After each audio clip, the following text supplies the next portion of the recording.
रायगडमधल्या नागोठणे येथे बाजारपेठेत पूर्णपणे पाणी भरलेलं असून पूर्णपणे रस्ते वाहतूक बंद झालेली आहे.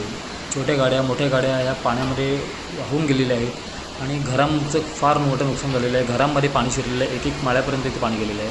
सखल भाग असल्यामुळे नागोठणे बाजारपेठ हे पाली सुधागर वाकण रोडसुद्धा पाण्याखाली आहे. जवळजवळ संपूर्ण शेती पाण्याखाली आहे. ग्रामस्थांचं नागरिकांचं खूप मोठं नुकसान झालेलं दिसतं आहे. आणि आपल्या न्यूज माध्यमातून तुम्हाला आपल्या चॅनलच्या माध्यमातून आपल्या चौफेर न्यूज चॅनलच्या माध्यमातून आपण तुम्हाला दाखवतो आहे की पाली सुधागर रोड वाकण रोड नागोठणे बाजारपेठ संपूर्ण रायगड पट्ट्यामध्ये मुसळधार पाऊस आणि ढगफुटी सदृश्य पाऊस असल्यामुळे या पावसाचा एवढा परिणाम झालेला आहे त्या सभोवतालच्या परिसरात की शाळांना इथल्या सुट्टी दिलेल्या आहे. शाळा सुट्टी, महाविद्यालय सुट्टी, अंगणवाडी बालवाड्यांना सुट्ट्या दिलेल्या आहेत. काही कर्मचारीसुद्धा कामावरती नोकरी करणारे आहेत ते कामावर जाऊ शकले नाहीत. रस्ता हायवे जो मुंबई गोवा हायवे आहे तो सुद्धा पूर्णपणे ठप्प पडला असून